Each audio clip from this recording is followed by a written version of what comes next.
Welcome to Not Just Any Book Club. I'm Justin, And I'm Pierce. and And today, today we read To Android's Dream of Electric Sheep by Philip K. Dick. well, we didn't read it today, but today we're Today we're talking discussing. about Do Androids Dream of Electric Sheep? Um, well, Do I you think have right, any history yeah, with I was it? gonna say I Like, think right out the gates we should acknowledge some of its influence and its adaptations in film, especially in the Blade new one. Runner franchise. Yeah, of course the one the old one, and then also the newer one was Denis Villeneuve and Ryan Gosling, Yeah. as well as a new one that I believe is coming out in the next couple of The years. anime. Yeah. hmm Well, also just right out the gate, I was not a big fan of the movie or the book, but we'll get to that later. Yeah, I've only seen the 2017 Denis Villeneuve one, and I was not a big fan of that one 2049. either. Yeah, 2049. I actually think there's a live action one coming with Hunter Schafer and Michelle Yeoh. Oh, well, that's He didn't news to even me. know. He didn't even know about it.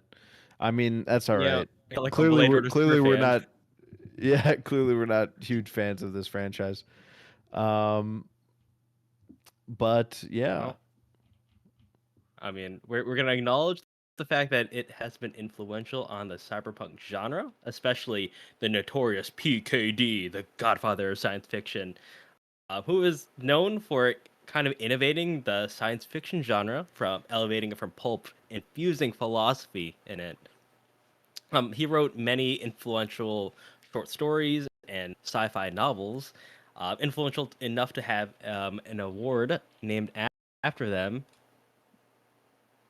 Um, and it's he was one of the first writers to put existential and theological ideas in futuristic settings when the genre wasn't really known for that.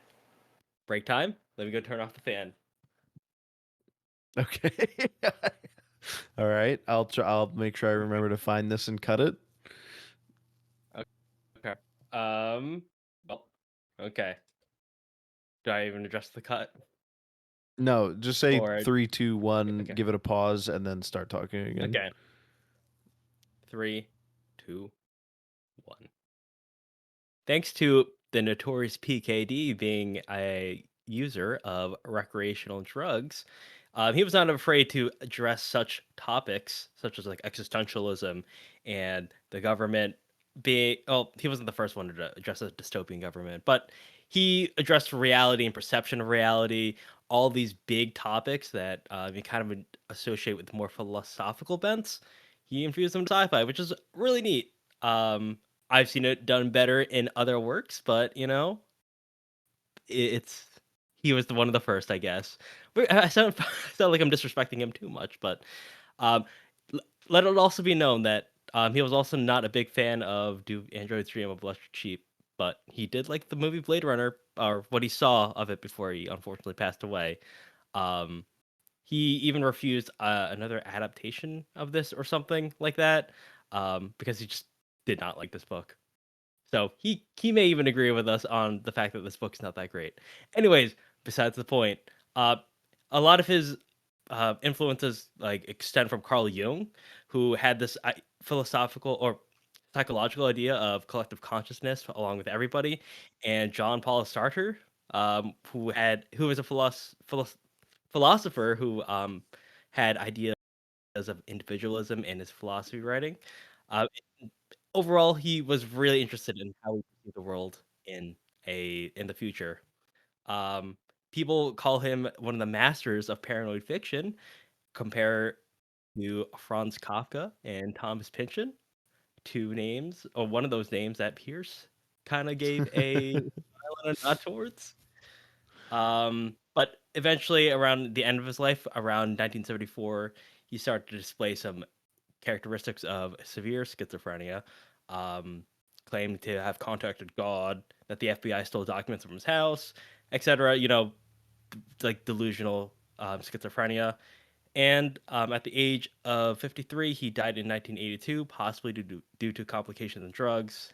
He died officially of a stroke, but dying at such an early age is quite unfortunate.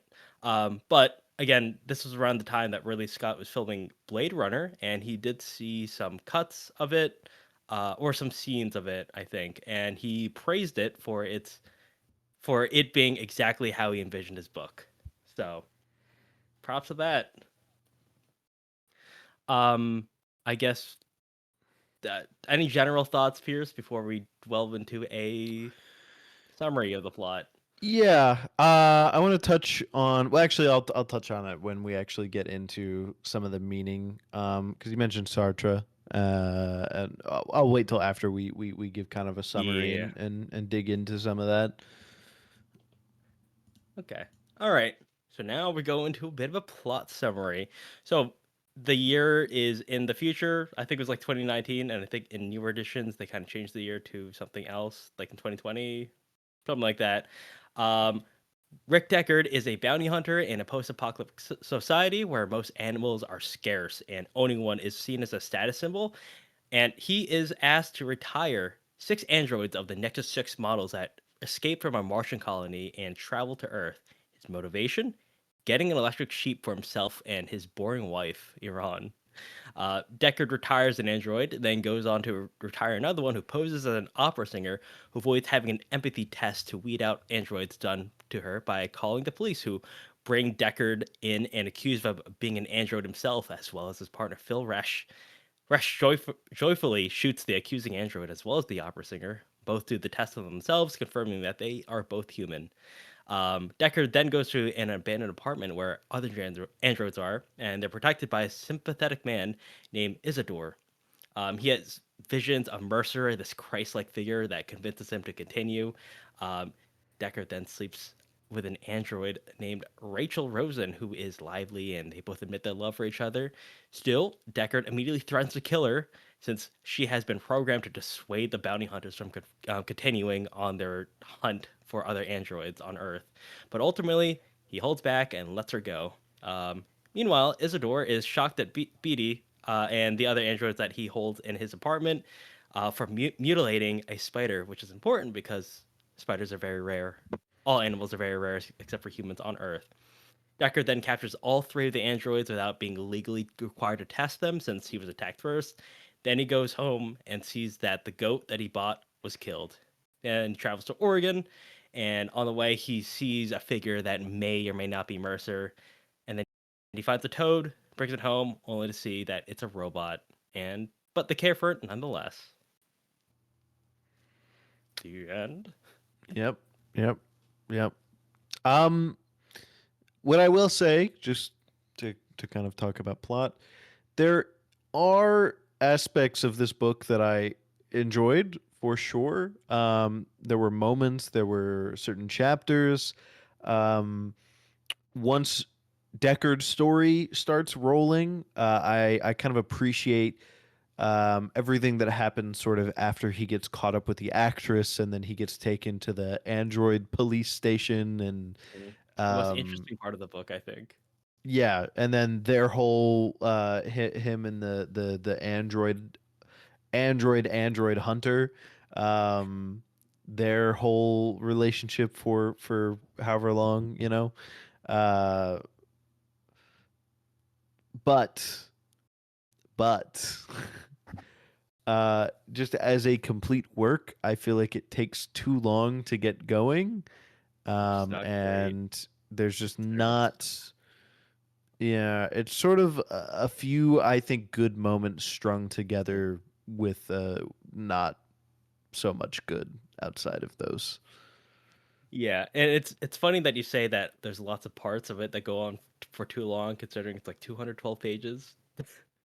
It's in paperback at least, and it's not very Yeah. long at all. Yeah, and again, that scene that you just mentioned, where they go to the android police station, and you're like, oh my god, is Deckard a robot? And I've watched the movie. This was kind of a theory that I kind of dismissed before. So I was like, oh, in the book, this is completely different. This is where they're going to diverge. Deckard's a robot and he's hunting other androids, but then it's not. It does not get brought up again. I don't know what the point of it was, and it just feels like a very disjointed scene, and that's where a lot of these scenes are very disjointed. Um, None of these characters are very interesting either.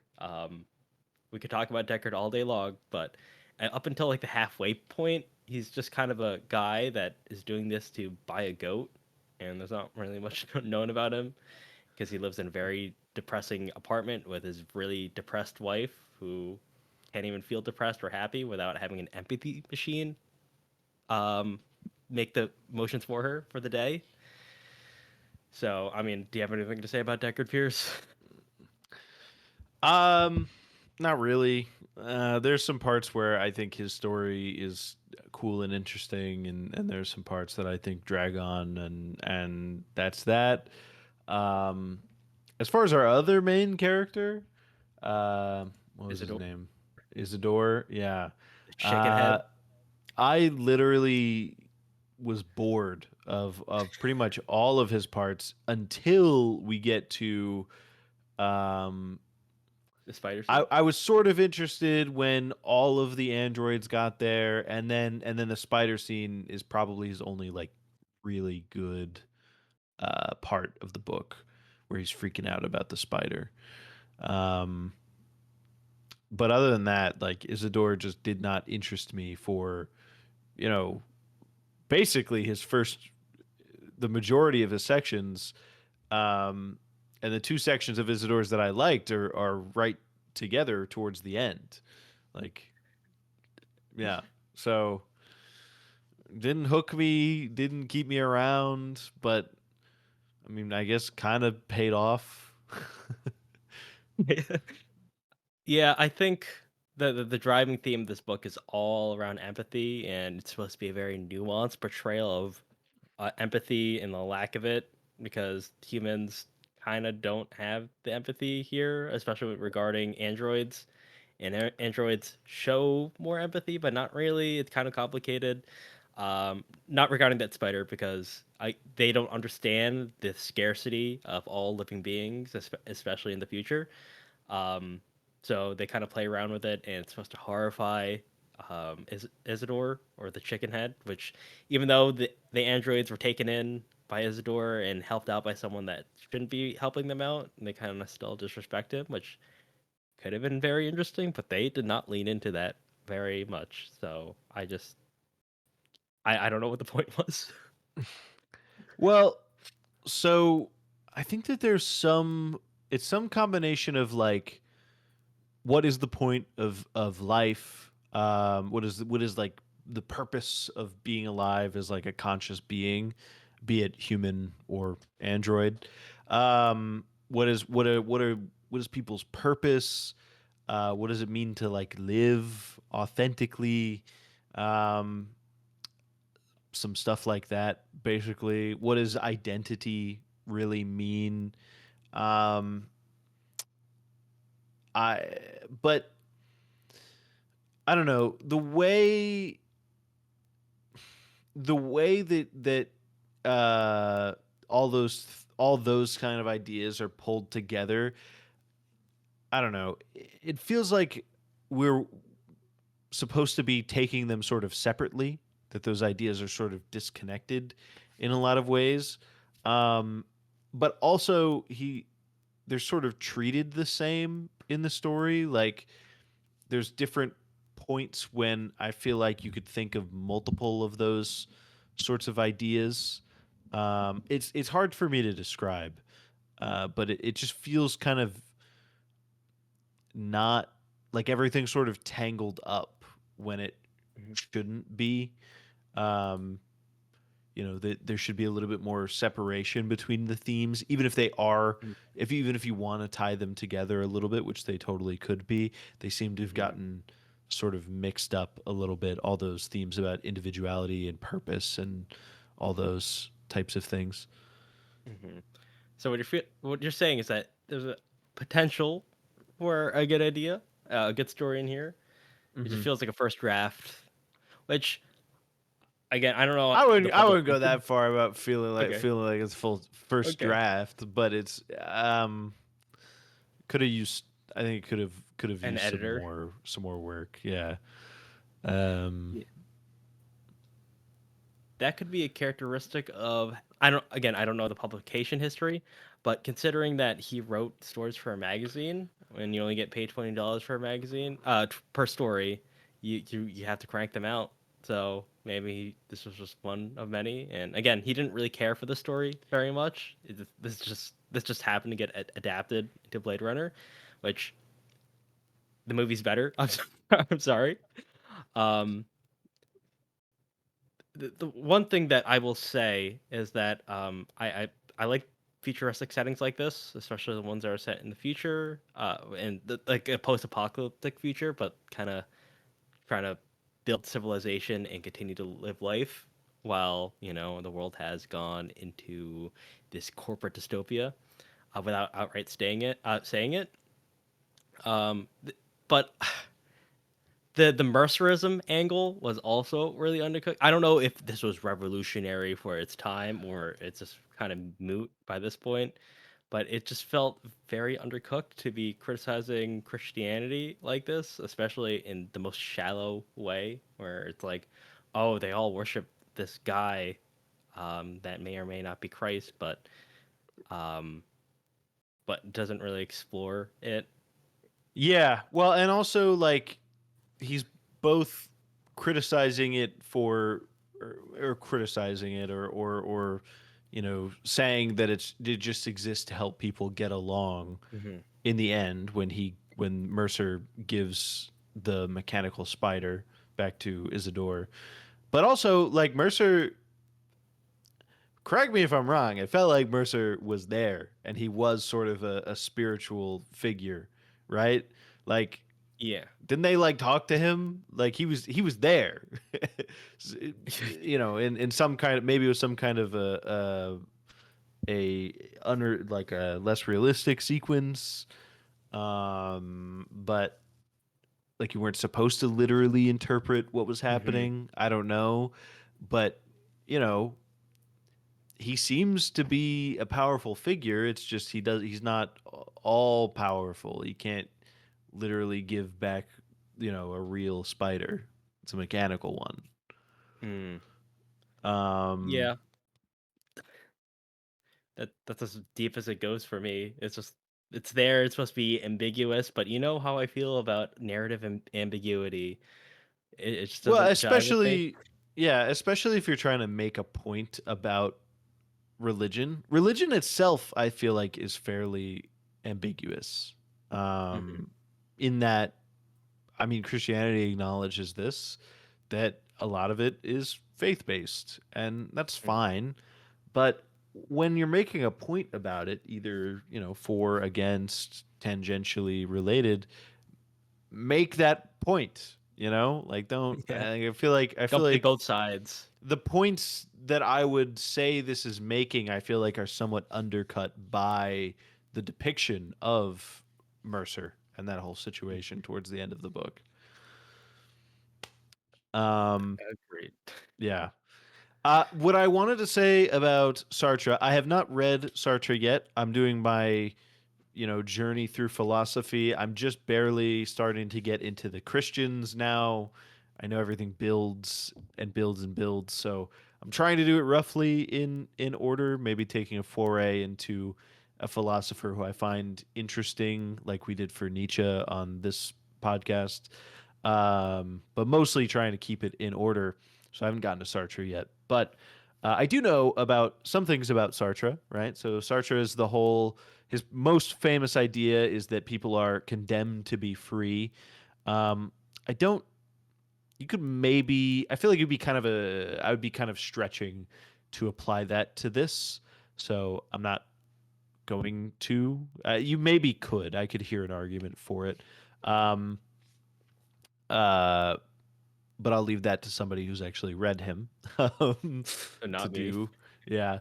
But I also a less famous idea of his, but still something that was important from my understanding. of things I've read about him is that he thought that you had to sort of earn your um, your being, your authentic being, or something along those lines. He would probably use different and more specific words than I have, but again, I have not read him. Sort of earning your identity, I guess, is something that one of the most interesting ideas I think in this book, right? That the humans don't have to earn it, right? They just are human, right? But androids, as we see kind of Decker sort of deal with over the course of the book, androids have advanced to the point where they are passing or able to pass these tests that only humans have been able to pass up till now. The empathy test. Yeah. Um, right. And so they are getting to the point where it's possible that they could earn this um, you know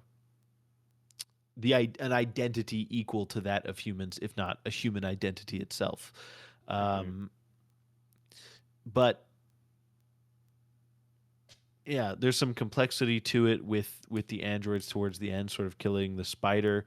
Which, by the way, I know we kind of I feel like we glossed over the spider scene a little bit. The fact that he got me to feel sad for a spider is pretty. That's pretty impressive. Even though neither of us were like super fans of this book, I thought it was eh. Um, Justin, I think, disliked it more than I did. Even though neither of us were super fans of this book, there are parts like that spider thing where I could Yeah. see that Philip K. Dick um, a talented writer. I don't know why this didn't connect with me as much, but that spider scene I thought was really, really well done. Um, but yeah, anyways, back to what I was saying about identity. There's some complexity to that, right? Like uh, some humans, especially the way that humans treat others, like people like Isidore, the chicken heads, and the way that they treat some of these androids. Maybe they're not worthy of that, you know, raised, held up identity that humans have in this society, and maybe some androids are worthy of it. Um, Although again, like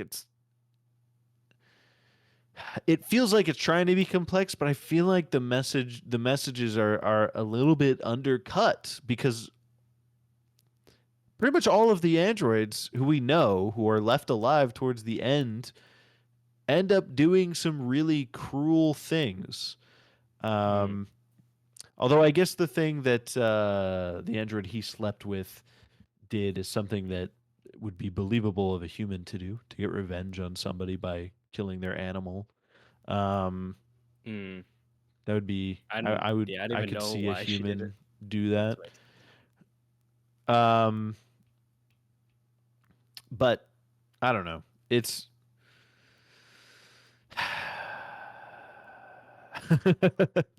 You're engaging with this I book hope more than the I am. Yeah. yeah, I hope the microphone picked up that big sigh.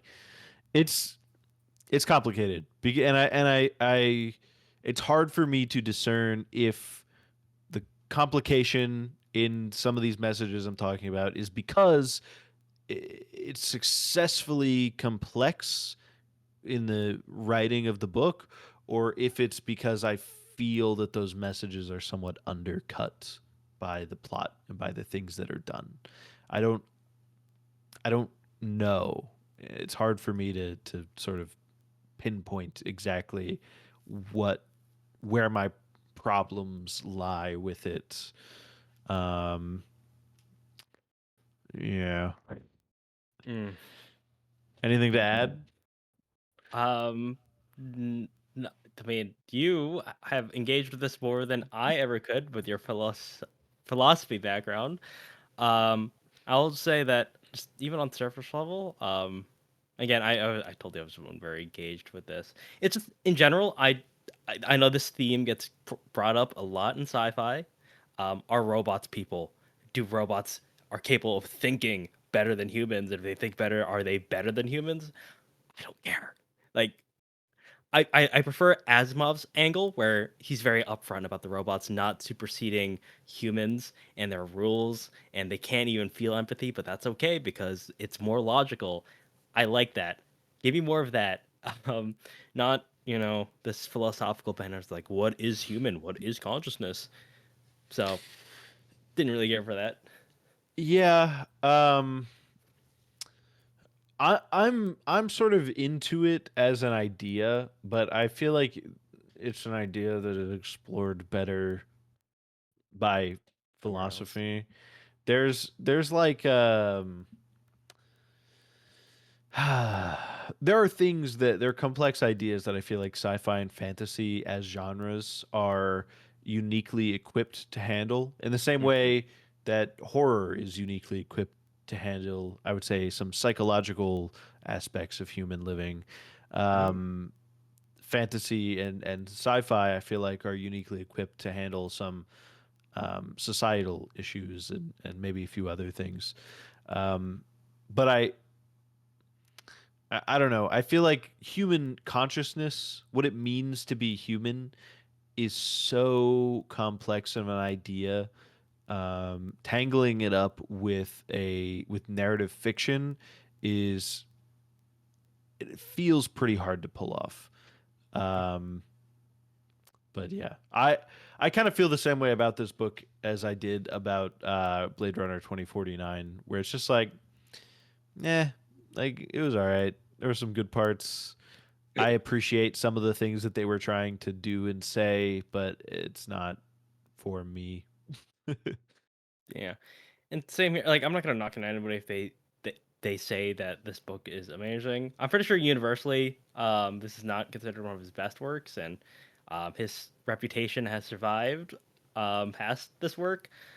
Because I really hope that this doesn't fall into Bradbury, where Bradbury is very famous for Fahrenheit 451, but that book is not very good. There, he has written better, and I've read better. I've always dismissed him as a just another sci-fi writer that just got happened to be famous because he wrote at the right time. No, Bradbury is awesome, and I hope more people realize that he wrote more books than Fahrenheit 451.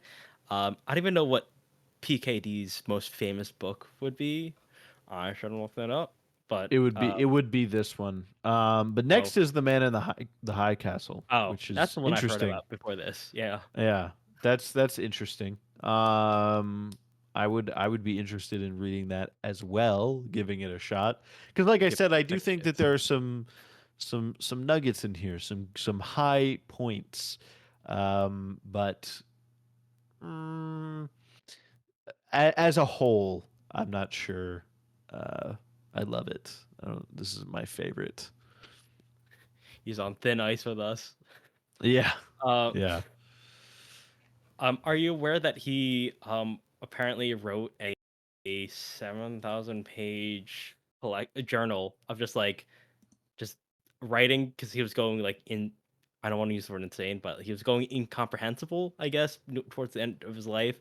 People have tried to make sense of it because it's basically a bunch of his philosophical and science ideas and religious and visionary experiences, and it has been considered incomprehensible, but it's there. It just has yet to be published, I think.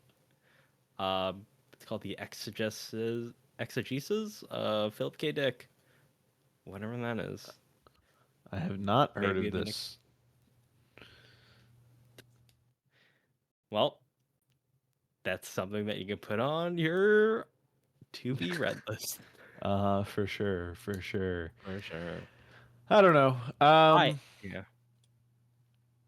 I think we've said all we can say about this very small book. A lot of Yeah, ideas, but not a lot of great execution is what I would yeah. say. I would tend to agree with that. I mean, like, I didn't. Once it got going, I didn't have any trouble finishing it. I had some trouble picking Same it here. up, to be honest. The first Same couple here. chapters are a little slow, but once it gets going, it's not too long. There's not really any problem finishing it. There's enough interesting moments once it starts going that keep you invested. But Mhm. but it's pacing wise, it was Things all over the place. things a lot of the things that I feel like were done here have been done better in other places. Hmm. Um, maybe it was revolutionary for the time, but we have moved beyond that time. Times are changing. Yeah. All right. But yeah, if I'm gonna go ahead and wrap us up because I don't want to ramble Sure. on about I feel like we've trashed out this book enough. Like I thought it was okay. If you want to read it, go ahead. If you like it, good. But we didn't care for it, and Justin liked it less than I did. It sounds like. Yeah. Um, but yeah, I'm gonna go ahead and wrap us up if that's okay. All right. If you liked this episode, give us a like, rating, subscribe, comment, whatever it is. We truly do appreciate it. Let us know what you think of this book. It's quite a popular one in the comments, if you would. We will be watching this next month. We will be watching two movies.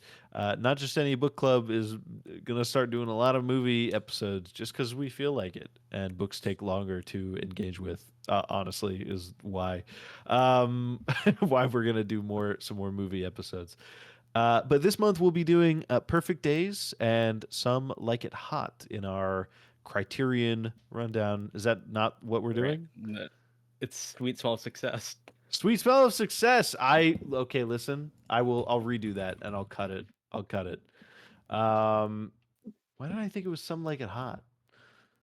S words. I guess that's it. Is Some I Like It yeah. Hot coming out soon or something? Like I a think I've redo of it? mentioned it.